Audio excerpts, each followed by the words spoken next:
Scene 4. Inspector Biggins' house. It was the start of a brand new day and Dawn was right on schedule. Time to get up, Inspector. It's nearly sunrise. First didn't know how he'd survived without his trusty housekeeper, Dawn. Yes, I certainly have a lot on my plate. Possibly a big day ahead. It could be huge. Here's hoping. Dawn Ovzaded was a tall, leggy blonde with dark brown hair. Her perfectly formed figure was possibly one of the reasons that the detective employed her 3 years ago last Tuesday fortnight. She was of Polish extraction and of German persuasion. Both her parents were willing and from Bulgaria. But her grandmother on her father's side was Moroccan and a native of Watford. No one made breakfast like Dawn. It was terrible. But at least she kept the house tidy. First, Harley had time to eat his prune omelet before he was rushing through the front door. For God's sake! Oh, did you forget to open the door again, Inspector? You silly sausage banana! Now, drive carefully. Remember what your old mum used to say. What did my old mum used to say? Now, what was it? Oh, yes, I remember. Drive carefully. First, Biggins hadn't slept particularly well last night. Things that Lola told him were preying on his mind, and he was desperate to make some sense of all the clues. His mind began to wander. Oh, not much traffic around this morning. Really is a joy to drive on an empty street. Almost what it must have felt like years ago before the advent of the car. Just the occasional horse and cart and small children begging for gruel on the dirt-laden pavements. Victoria was probably on her throne. Not literally anyway, unless she used to sleep on it. Good grief. The woman was mad, and so was her husband. And what was all that with them flipping corgis? Ouch! The screech of brakes woke first from his daydream. He had run a red light and almost crashed into the other vehicle on the road. A milk float from the local dairy driven by Stanley Calf Muscle, a harmless transvestite. The inspector was going to have to shape up today if he was to get anywhere with the bicycle murder. He stopped in a garage to get a coffee, which he hoped would help. But as he was pulling in, he was astounded to see who was pulling out of the petrol station. None other than his nemesis, Tabloid, who was riding a bike. It's that sniveling short-assed hack. He chuntered. Damien Tabloid didn't see Biggins, so skillfully the inspector left a few seconds gap, then started to tail the reporter, slowly. The inspector came to a stop by the pound shop. Every item therein would cost the same price, a mere pound coin. Fabulous value and a real boon to the unfortunates in society who had to exist on a very tight budget. The reason for him stopping there was the fact that Tabloid had also curtailed his cycling and was chatting through an open window to someone in a parked car. First couldn't quite see who was in the vehicle, but his instincts told him that it was somehow significant and relevant to the case. Then it happened, and Inspector Biggins got it all on video with the help of his versatile mobile telephone. A scruffy individual alighted from the parked Renault Clio and shook Damien Tabloid by the hand. The reporter then took an envelope from his back pocket and gave it to the man who secreted it in his jacket pocket. They shook hands again, and the man took bicycle from Tabloid and allowed him to get into the car. A switch had taken place, both of vehicles and something else. Was it money? Was it a payment for something? Who was the other man? The inspector's mind was racing, but the important thing was to keep control of the situation and not let either of the men see him. The scruffy stranger cycled off in first direction. He slumped back in the seat and tilted his trilby hat slightly over his eyes as the cyclist approached. Oh my God, it's Dennis Squared. Do I follow him or Tabloid? First had to think quickly. Then, like a sex-crazed teenager, he ripped off his knitted cardigan and threw it into the back seat. He took off his shoes and trousers and, fumbling frenetically behind him, managed to locate a pair of jogging bottoms, but definitely not shell suit bottoms, and he put them on in a flash. From under the front passenger seat, he produced 2 Nike trainers that seemed to jump onto his feet. His disguise was nearly complete. His hand entered the jogging bottom's left side pocket, and out popped a cranium sweatband. Perfect! Now, hardly able to breathe from exhaustion, Biggins jumped out of the car, locked it, and nonchalantly started to jog alongside the cycling Dennis, as if he was a jogger of note.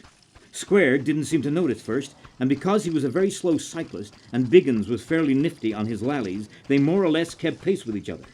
There were puddles of water all over the road and pathway that morning. First mused.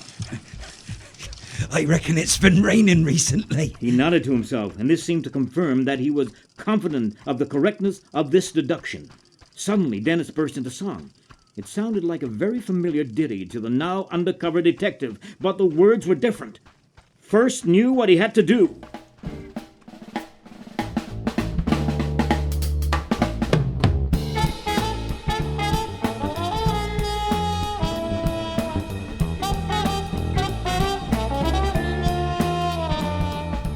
Scene 5.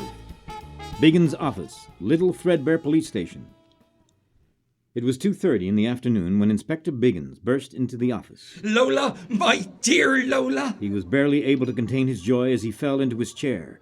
The voluptuous woman constable hopped into the inspector's office with skirt hitched up to her desirable thigh, and as she attempted to attach one of her stockings to her suspender belt, she slipped on a piece of discarded tissue, duly moistened with ample amounts of Vicks vapor rub.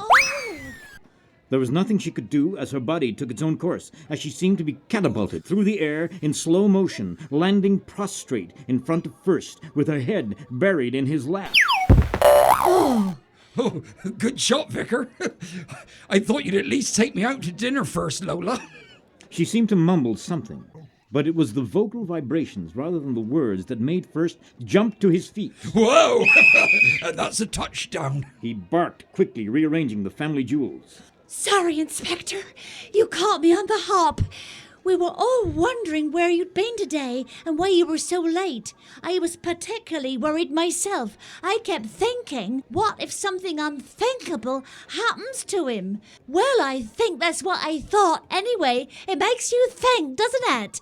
Well, you're here now, and that's all that matters.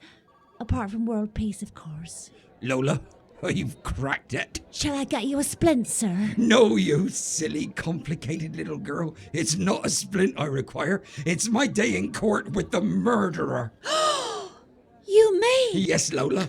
While you've all been pen-pushing and underwear attaching here in Police HQ, I've been doing some proper detectiving. Oh, my hero. She enthused, politely avoiding to mention the fact that detectiving probably wasn't a real word. Finish doing up your stockings, you little minx, and get me 4 squad cars and police officers to put in them. We're going to pick up Tabloid.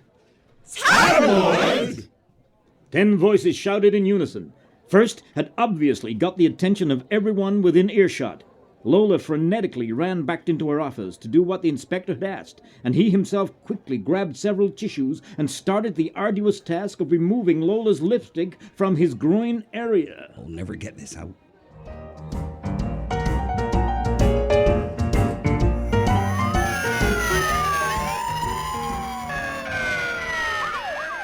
With sirens flashing and lights wailing, the police arrived at the studios of Skylight News. First, his men and Lola pushed past the security officers, like hot knives through overripe melon, and headed for Studio B. It was 6 p.m., and Damien Tabloid was on air. This was one live broadcast that was going to go down in history like the time the light bulbs exploded around Jan Leeming.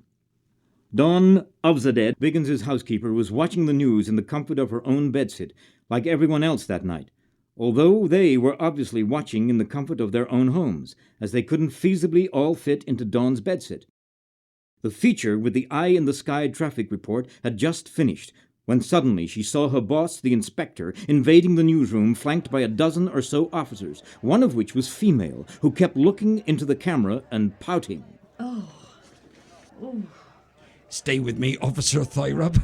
He commanded, and Lola got back into line with the other cops. Damien Tabloid was confused for a second as he tried to continue with the news. I'm sorry about this, ladies and gentlemen. There seems to be a misunderstanding here. We'll deal with it and get right back to you very soon. Run VT. Don't touch that video player in the gallery. Do you hear me, Director? This is the biggest story you'll ever put out on air. Like a school kid in awe of his teacher, yes, it's an ancient concept, the director ordered the broadcast to continue live. Mr. Damien Tabloid, you are under arrest. Anything you say may be used in evidence against you, and probably will, you conniving greasy sod. How the hell you thought you'd get away with the murder of that lovely young woman, you little shit, and not get caught is beyond me, you piece of smelly pond life. And we'll see you in court. You're going down, tabloid, like a pricked lilo, like a crap kite, like a newly instructed abseiler, like Lola Thyrub after a policeman's ball. Yes, doggy-do breath, you're going down. Book him, Dano. You'll never get away with this, Biggins. It's a lie. You've got no evidence. You've lost it, you have. You're a light bulb short of a chandelier, a dog breeder short of a complete Crufts reunion meeting. I'll tell you what you are, mate. You're a bag of kindling short of a roaring fire. I want a lawyer. Lola grabbed Tabloid and thrust his arms behind his back, roughly attaching the handcuffs that she longed to use on First Biggins, to secure the newly promoted anchorman. I think we're all done here, said the inspector. Then, almost as an afterthought, he looked into the camera and added, Please don't have nightmares. Murders like this really aren't that common. Sleep well, everyone. With that, the police left the studio en masse.